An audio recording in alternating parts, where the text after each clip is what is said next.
The ancestors became increasingly terrified after realizing that the lords could continue targeting them with powerful combined attacks.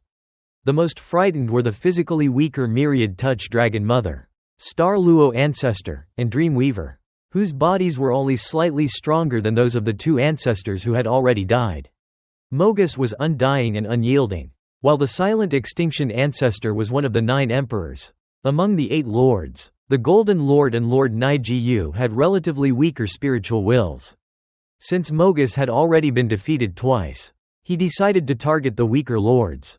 His previous soul attack had been specially prepared against Yuan, whose rapid recovery had baffled him, while Luo Feng had been completely unaffected. Mogus and his group of 5 therefore targeted Jin. Their soul techniques enveloped the Golden Lord, causing him to fall into a vast illusory realm. Because Nightmare and Thousand Eyes had died, the soul attack had weakened, and Jin managed to remain conscious. However, several troublesome subconsciousnesses appeared within him, forcing him to concentrate on suppressing them and reducing his strength to about 60%. Yuan immediately told Jin to rest while Mo-Man, Luo Feng, Starlight, and Yuan unleashed the curse-killing array once more. The attack struck the Myriad Touch Dragon Mother, attempting to erase its timeline, extinguish its life core vitality, and violently disrupt its life core. Its countless tentacles twisted in pain, but its powerful life force allowed it to survive. Since the killing move had weakened, the life force of its companions could quickly replenish it and restore it to its peak. The Myriad Touch Dragon Mother survived, relieving the surrounding ancestors. The Infinite Snake Ancestor concluded that a killing move capable of ignoring all obstacles would inevitably have limited power, and believed the lords would continue weakening under the soul attacks until they could no longer resist. Mogus then targeted Lord Naijiu. Naigu's neck twisted as 9 additional heads grew from it, but he calmly stated that his strength remained unaffected. With 2 ancestors dead, the soul attack had weakened, and he could use his heart-cutting technique to sever the awakened bloodline wills. The technique allowed him to cut off troublesome subconsciousnesses while still controlling them. Similar to a cluster consciousness, Naijiu cultivated the primordial bloodline Dao, but the residual wills within the many ancestor bloodlines inside him had become too strong to suppress. He was therefore forced to use the technique, allowing the subconsciousnesses to become independent.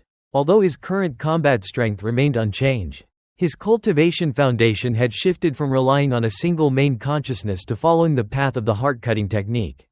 The more subconsciousnesses he possessed, the greater their potential influence on his main consciousness. Jin's situation was less serious because he might gradually recover from 60% to 80 or even 90% of his strength, and the experience could strengthen his spiritual will. Starlight accepted this as the cost of war and urged the lords to continue targeting Myriad Touch Dragon Mother, Star Luo Ancestor, and Dream Weaver, since the curse-killing array had failed to kill the Myriad Touch Dragon Mother. The 8 lords immediately unleashed the Heaven-Slaying Saber formation, using the Bloodshadow Knife's ability to cut through all matter and energy.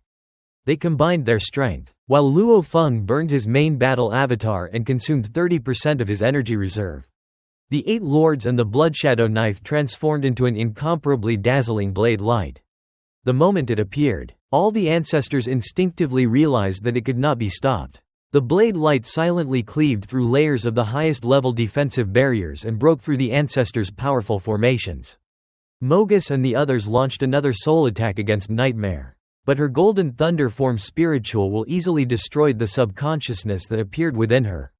The Myriad Touch Dragon Mother, Star Luo Ancestor, and Dream Weaver realized that the 8 lords were coming directly for them and immediately fled toward the nearby initial ancestor. They hid inside its body, believing they were safe. However, the Heaven-Slaying Saber formation forcibly cut into the initial ancestor's internal space and swept past the 3 ancestors. The attack penetrated approximately halfway through the initial ancestor's body. Although the wound was minor and instantly healed, the significance was enormous. Even ancestors hiding inside the initial ancestor could still be attacked and potentially killed. This completely shattered the ancestors' morale. They realized that they could not win and had no way to continue fighting. More than half of them began calling for retreat. The Infinite Snake Ancestor, Ice Peak Ancestor, and the other undying and unyielding ancestors understood that if the initial ancestor could be penetrated to half its depth, Almost none of the other ancestors could confidently withstand such an attack. Their fighting spirit collapsed, and they understood that the battle was decisively lost. The Infinite Ancestor, despite his unwillingness, ordered a retreat, and Ice Peak Ancestor did the same. The ancestors had placed their greatest hope in the Mogus team's killing move. But Yuan's rapid recovery had changed the battle's balance, causing the situation to steadily turn in favor of the cultivator side. The Infinite Ancestor suddenly erupted with dazzling light, enveloping the other ancestors and causing them to vanish into thin air as they hid inside the initial ancestor. Only 14 undying and undestroyable beings remained outside. Mother of Space-Time and her companions immediately retreated through time and space. While the Ice Peak Ancestor, Infinite Snake Ancestor, and Wugu Ancestor looked back at the 8 lords. Starlight ordered everyone not to pursue them. Most of the participating ancestors possessed powerful survival abilities, and even when protected by multiple layers of formations, they had been difficult to kill. Now that more than 60 ancestors were hiding inside the initial ancestor, even if Luo Feng and the others could pierce it with their blade light, the remaining power would not threaten those inside. If the ancestors truly chose to flee, the 8 lords could not stop them. The Infinite Ancestor admitted that they had lost. Even with multiple layers of formations, the 8 lords' combined blade light could still penetrate them and threaten the ancestors. While the ancestors themselves were unwilling to continue fighting, the Inference Fire Ancestor stated that beings who had reached the undying and undestroyable level were ultimately very few. Mogus complained that although it could threaten the lords to some extent, the others had no other methods. Ice Peak Ancestor explained that the 8 lords were flawless in substance, energy, fluctuations, and life, while Yuan's perfectly coordinated formation allowed their battle array to restrict every method the ancestors could use. Their only apparent weakness was the soul aspect. But Mogus stated that all 8 were source world creatures who had cultivated from the very beginning and possessed powerful spiritual wills. Even Jin and Nai Yu were top-level beings among the ancestors. Mogus confirmed that its soul techniques had definitely injured Yuan, Jin, and Nai Yu, although the injuries could not be seen during the battle. In reality, Yuan and Nai Yu were still at peak strength, while only Jin had suffered some damage, and the combined strength of the 8 lords greatly reduced the impact of Jin's injury. Mogus declared that it had already done everything it could with 6 helpers and would not fight the lords again unless a more powerful soul specialist appeared. It then disappeared without a sound, as it was entirely composed of soul power and, apart from Starlight, no one could trace it. The Infinite Snake Ancestor believed Mogus might no longer dare to fight the cultivator side directly and would instead secretly devour the souls of source world creatures. The ancestors could do nothing for the time being because they also feared death and would not participate in large-scale wars without sufficient safety guarantees. Only the undying and undestroyable beings had no fear of the lords. Yet even when joining forces, they would still be blasted apart head-on. Therefore, they needed to accumulate power. The Infinite Snake Ancestor hoped that one day an ancestor comparable to Luo Feng would emerge, or that a being similar to Yuan would appear and transform their formation cooperation. Since the ancestors were far inferior to Yuan in formations, Ice Peak Ancestor lamented that Pu Cheng, Shu Saiwei, Giant God Emperor, Kafu, Feather Emperor, and the Hermit all refused to fight, leaving the combined power of the Infinite Snake Ancestor and Ice Peak Ancestor at barely half the strength of all the ancestors. Meanwhile, the cultivator camp had befriended Kafu, Demon Ruins, Feather Emperor, Giant God Emperor, Pu Cheng, Shu Saiwei, and other allies, while only seeking the source worlds rather than continuing to expand their territory, greatly reducing the number of enemies.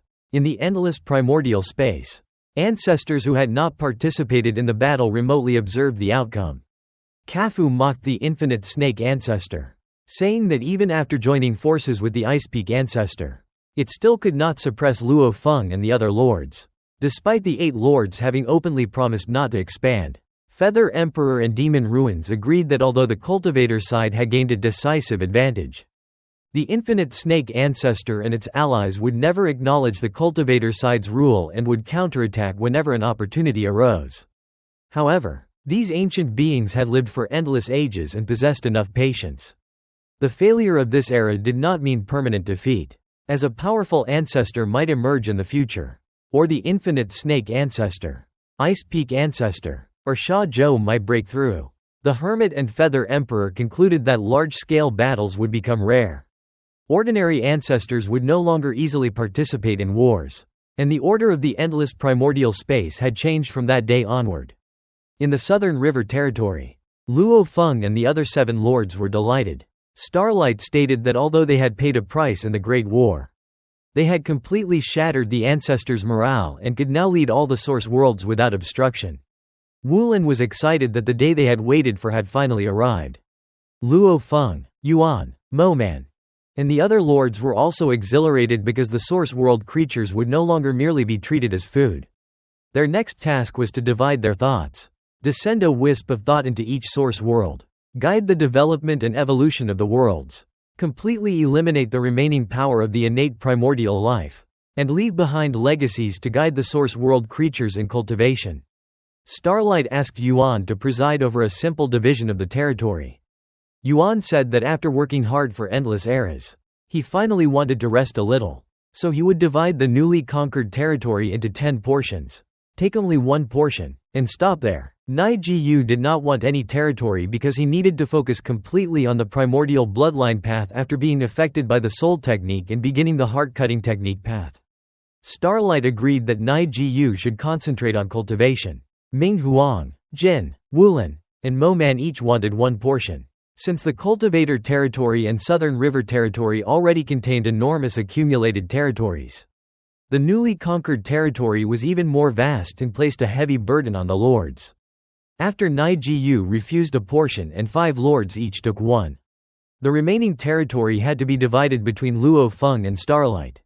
Luo Feng initially agreed to take 2 portions because the territory was too vast and traveling across it was difficult. Starlight, whose speed through time and space surpassed every other existence, was more suitable for managing a larger territory. But he explained that he needed to establish the complete spacetime net throughout the Southern River territory and create simple spacetime transmission channels and numerous worlds as spacetime anchors across the newly conquered, more remote source worlds. He therefore could barely manage 2 additional portions. Moman promised that the lords would help create the necessary worlds. Starlight explained that every lord would need to build the worlds required for spacetime anchors within their own territory, while he would also have to construct the spacetime net, establish the anchors, create worlds in his own territory, and garrison the already established networks in the cultivator territory and Southern River territory. Luo Feng therefore agreed to take 3 portions. Starlight stated that Luo Feng's power had already made some ancestors fearful, so he should bear more responsibility. Yuan then announced that the division was settled and everyone could begin working. The 8 lords immediately took action. Luo Feng divided countless thoughts and remotely descended into the source worlds of his new territories, manifesting across hundreds of millions of source worlds. His territory in the Southern River territory contained more than 300 million source worlds, while the newly conquered territory contained 2.7 billion source worlds, including his territory within the original cultivator territory. Luo Feng was now responsible for more than 3 billion source worlds, and he began the arduous task of developing and managing them. Luo Feng crossed distant spacetime and arrived at a desolate void. Based on the spacetime coordinates established by Starlight, he created a spacetime anchor by using the primordial life and death Tao as the origin to construct a holy realm. Creating a holy realm was similar to creating a lord's physical body but was much easier, because there was no need to consider movement or combat abilities. Only the efficiency of absorbing primordial force and the stability of the world needed to be prioritized. A holy realm could therefore achieve an average energy absorption efficiency comparable to the true bodies of ancestors and lords. Luo Feng discovered that using the primordial life and death Tao to create a holy realm was far more effective than using the primordial blade path. A holy realm created through the primordial blade path was smaller, absorbed energy less efficiently, and had a harsher environment, while a holy realm created through the primordial life and death Tao, which Luo Feng called a life-sacred realm, was much larger, had energy absorption efficiency roughly 300 times faster, and provided a better environment for weaker life forms. Since Luo Feng planned to migrate large numbers of lifeforms into the holy realms in the future and allow cultivators to thrive there, he focused on creating life-sacred realms. After 12 days, he successfully created a complete life-sacred realm. Luo Feng noted that nurturing a source world within the endless primordial space was extremely difficult. But for lords, creating a slightly weaker holy realm was very easy. More than 99% of divine emperor-level cultivators were born from billions of worlds. Yet the strongest life form that could naturally be born within a holy realm could only cultivate to the world-level primordial stage.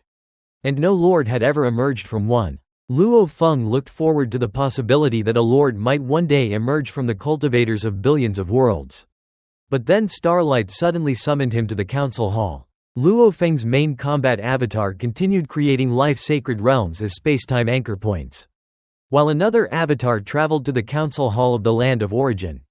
There, the avatars of the 8 lords gathered. Starlight explained that while exchanging resources for the construction of the cultivator camp's space-time network, he discovered that Yuan had secretly transferred a considerable amount of resources. Yuan admitted that he had privately taken the corpses of 2 ancestors, Nightmare and Thousand Eyes, along with some minor resources, because he was attempting to create a source world. Creating a source world was extremely difficult and required an ancestor's body as a resource.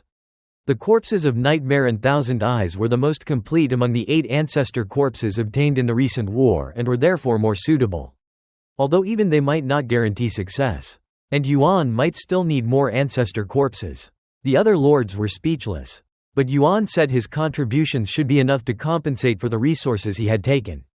Starlight acknowledged that Yuan's contributions were indeed immense, as he had repeatedly paid resources out of his own pocket for the cultivator camp throughout countless ages.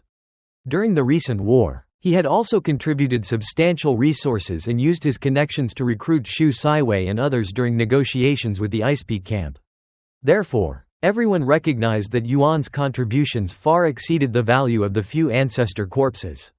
However, Starlight pointed out that Yuan should have requested the corpses during the distribution of the spoils instead of transferring them beforehand.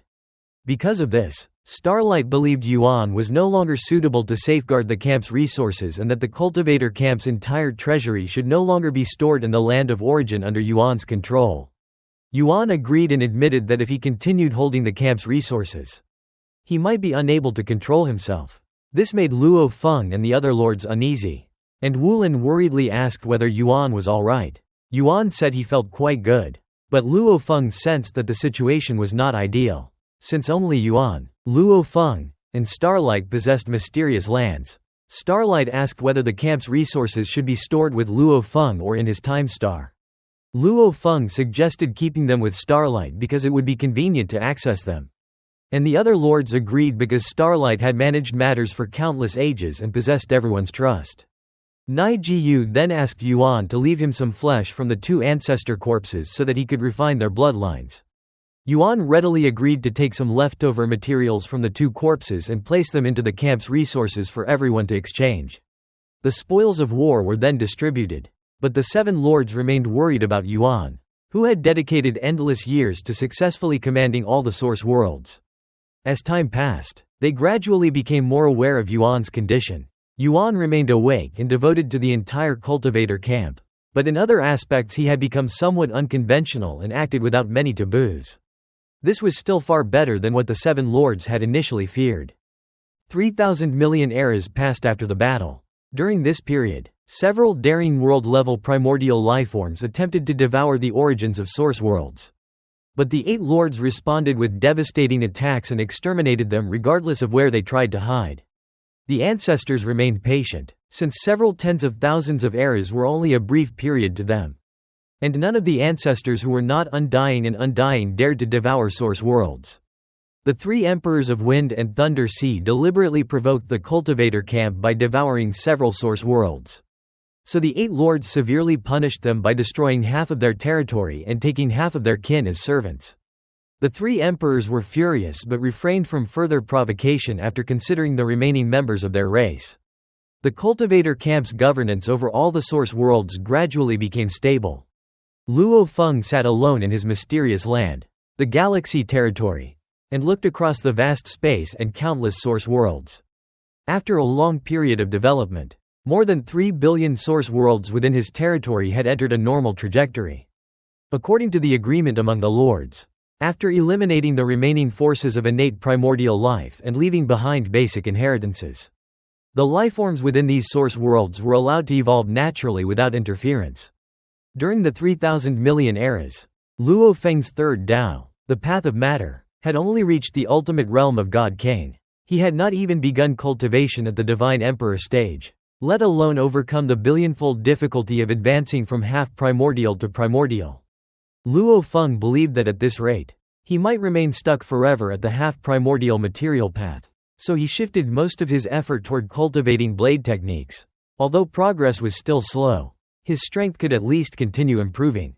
During these 3,000 million eras, aside from refining his original combat techniques, Luo Feng mainly created two new blade techniques. The first was the as deep as the abyss blade technique, created through his understanding of the power of the abyss of destruction. Although Luo Feng cultivated the primordial blade path centered on destruction, he continued studying the mysteries of the abyss of destruction. He discovered that its power contained 34 types of destructive force perfectly integrated into one.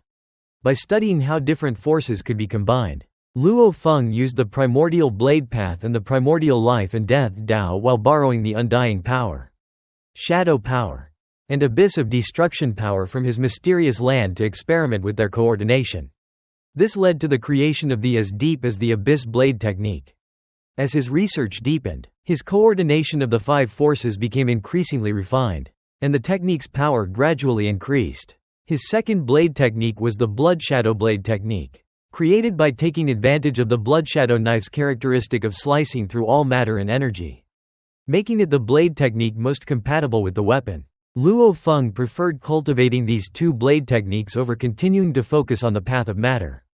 At that moment, Starlight arrived through space-time and informed Luo Feng that the basic construction of all the space-time transmission channels had been completed. Starlight also planned to rest for a period of time and reminded Luo Feng of his earlier proposal to visit a mysterious land together. Since Luo Feng had plenty of free time and his blade technique cultivation required a long period of accumulation, he readily agreed. Starlight then led Luo Feng away. Starlight led Luo Feng across one domain after another until an independent spacetime suddenly enveloped them and rapidly descended into the depths of spacetime. As the distortion grew far beyond what ordinary lords and ancestors could comprehend, they finally arrived at a hidden location known as the Mysterious Land, Recording Corridor. A time corridor stretched before them, ending at a towering altar. From the corridor, the endless primordial space appeared as a gigantic sphere that had been reduced countless times, with the recording corridor located at its center, allowing one to observe every region of the endless primordial space from a unique perspective. Starlight explained that the endless primordial space could display completely different forms when viewed from different angles. As Luo Feng followed Starlight along the corridor, he saw countless scenes engraved on its walls, recording important events throughout the history of the endless primordial space. These included the birth of the demon ruins, the initial, the roaring giant god emperor, the infinite great serpent covering an entire world group, and Yuan emerging alone from a source world. The corridor recorded major moments significant to the entire endless primordial space, and the important events of all 8 lords had also been engraved there. Near the end, Luo Feng saw his own scene, holding the blood shadow knife and standing on the 34th layer of the abyss of destruction while the world envoy of that layer respectfully submitted to him. The final scene showed the 8 lords charging into the core of the ancestor faction's formation, with Luo Feng's blade light cleaving through half of the initial ancestors, absolute sphere, body and terrifying the remaining ancestors. At the end of the corridor stood a towering altar surrounded by layers of phantom images. Luo Feng noticed a fleeting scene showing Sha Zhou inside the mysterious land, Tong Valley, controlling the terrifying power surrounding her. He realized that the scene seemed to indicate that Sha Zhou might eventually refine and control Tong Valley. Starlight explained that such visions only represented possible futures. The farther into the future one looked, the more possibilities would emerge, with each possibility branching into countless others. Even Starlight, despite being able to traverse countless future timelines, could not see very far into the distant future. Therefore, Sha Zhou controlling Tong Valley was likely only one of countless possible futures billions of epochs later. Starlight emphasized that the future had to be judged by probability. If the same future repeatedly appeared, then it deserved special attention. Luo Feng then saw another vision of the infinite snake ancestor forming an enormous body larger than any life form in the current era. Starlight explained that an undying and indestructible existence could become increasingly likely to produce powerful future possibilities the longer it continued to exist. Although an occasional appearance of such a scene was not particularly meaningful. When Luo Feng asked whether Starlight had seen any important future repeatedly, Starlight revealed that he had repeatedly witnessed a future crisis originating from Nijiu. This future would threaten not only the cultivator camp, but also the innate primordial camp and the icepeak camp. Luo Feng found this difficult to believe because Nijiu was currently wholeheartedly devoted to the cultivator camp. However, Starlight explained that Nijiu was destined to pursue the heart-cutting technique. Even without Mogus's soul technique threatening him, Nijiu would eventually choose this path after cultivating for a sufficiently long period. As Nijiu refined and controlled more and more ancestor bloodlines, the wills of 20, 30, or even more ancestor bloodlines could eventually become sub-wills within him. Starlight questioned whether a being influenced simultaneously by dozens of ancestor bloodline wills would still be considered a lord or an ancestor. Luo Feng remembered that Nijiu and Jin were both tribulation cultivators, whose nature differed from his own. Such cultivators could massacre countless lives for their own purposes and might not value camp loyalty as much as Luo Feng. Yuan, or Ming Huang. According to Starlight, Nijiu could eventually stop caring about either the cultivator camp or the ancestor camp and act solely for himself. However, Starlight stressed that this was only a possible future, and it was extremely distant. He could not directly observe it, but the same scene had appeared repeatedly in the altar's phantom images. Luo Feng then asked whether the future could be influenced. Starlight answered that the visions allowed him to deduce a great deal of information, and the endless primordial space was still young enough to accommodate many more ancestors and lords, meaning that numerous variables remained.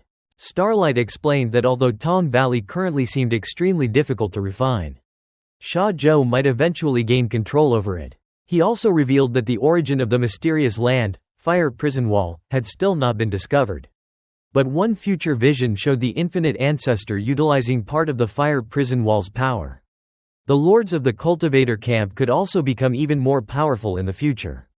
Starlight believed that even if Nijiu truly became a threat, there would still be a force capable of suppressing him, with Luo Feng himself being one possible force capable of doing so. Luo Feng then asked whether a person could see themselves in the altar's future visions. Starlight explained that, based on his experience, the future scenes shown by the altar's phantoms never allowed a person to see themselves directly. Luo Feng was not particularly concerned, since he was already the strongest existence of his era and was confident in handling whatever future developments might arise. Starlight then asked Luo Feng to help him open the altar by providing energy. Luo Feng agreed. Starlight began burning his main battle avatar and released an enormous amount of power into the altar's layers of phantom images. Because of his achievements in the space-time path, maintaining the extreme burning of his main battle avatar was especially effective.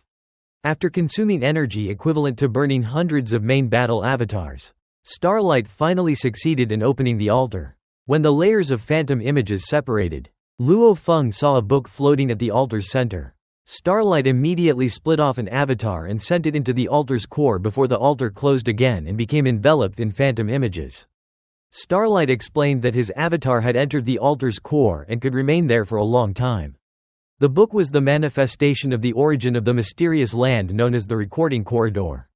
If Starlight could refine it, he would be able to control the entire mysterious land. Starlight explained that refining the recording corridor was difficult because space-time was only one part of its power. Its true core was the causality Tao. Nevertheless, his space-time path was sufficiently powerful, and with Luo Feng's assistance, he had been able to force his way into the altar's core. In the years ahead, he would cooperate with the origin and gradually become a recorder. If he performed well enough and spent sufficient time, he would eventually be able to control the recording corridor. Luo Feng was pleased because the book's hidden power allowed him to judge the recording corridor as an intermediate mysterious land.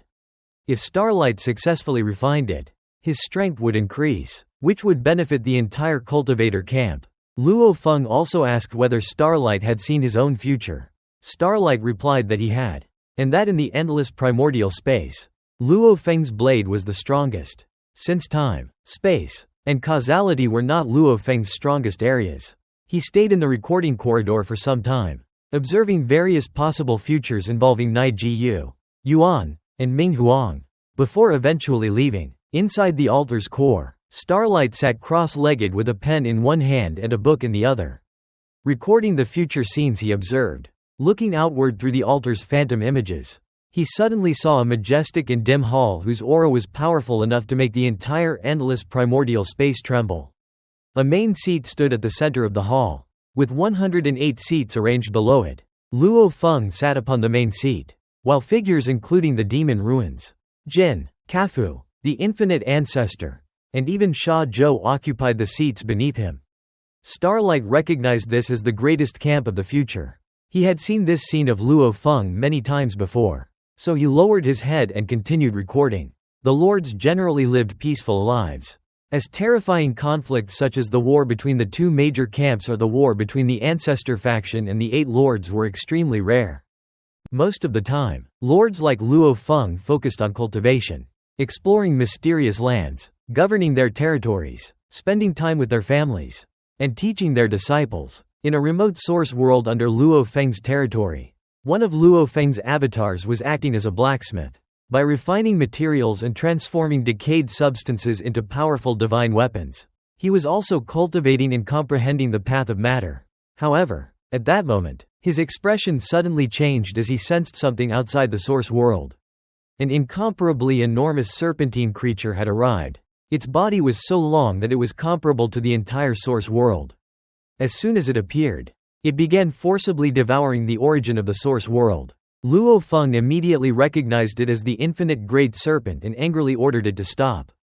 The 13-snake ancestor of the infinite great serpent clan looked at Luo Feng's avatar with complete indifference. It stated that a mere avatar could not stop it and continued devouring the source world's origin. The terrifying fluctuations caused by the devouring spread throughout the entire source world, creating an apocalypse and bringing destruction to countless living beings. Luo Feng watched coldly. His avatar normally did not interfere in disputes within the source world, but he had personally watched countless cultivators grow and develop there. Seeing all the creatures of the source world face extinction still filled him with intense anger. He realized that the moment he had been expecting had finally arrived. After the Great War, the first ancestor had finally dared to openly devour a source world.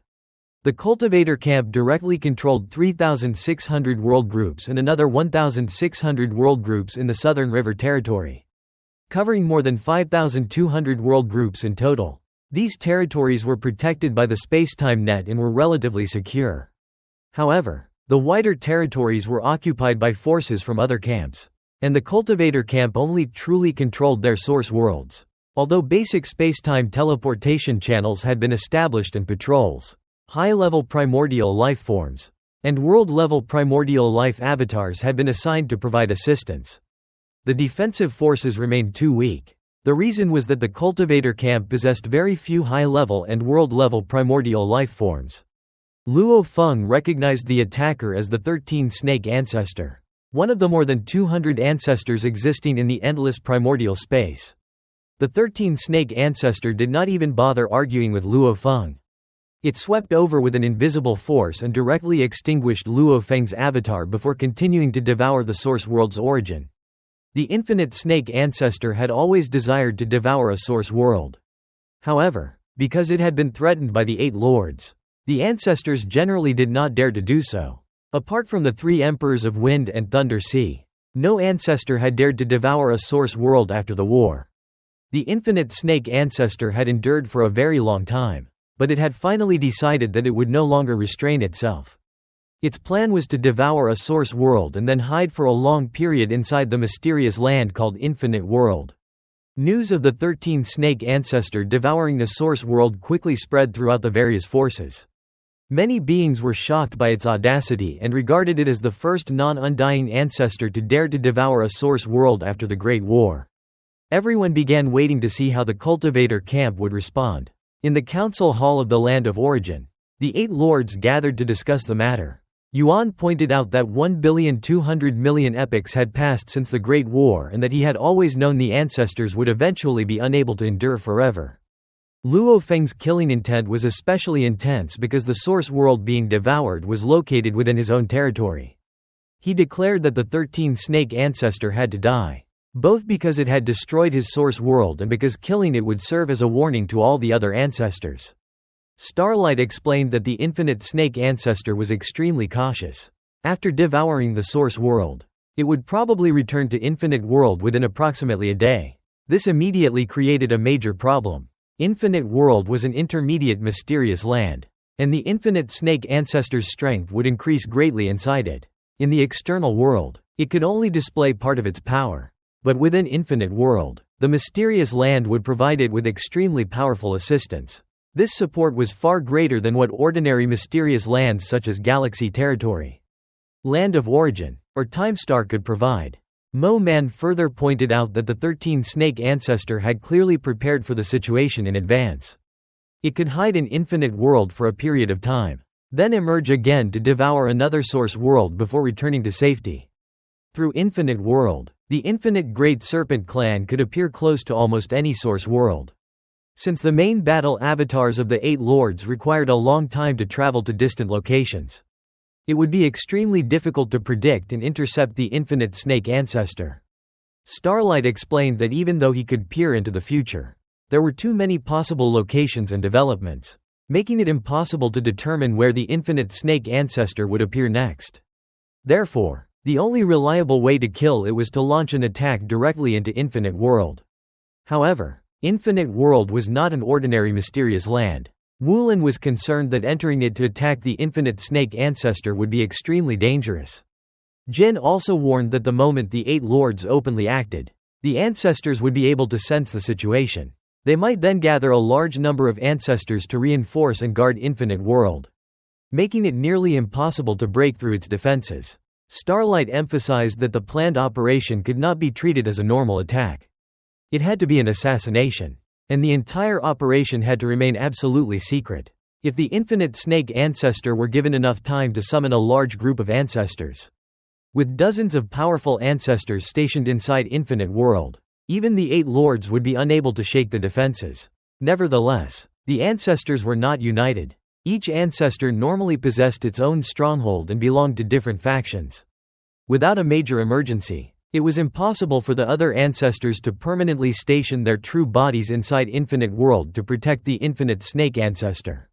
In addition, the other ancestors were themselves wary of the infinite snake ancestor. Therefore, under normal circumstances, infinite world was mainly guarded by the infinite snake ancestor and the primordial level great serpents under its command.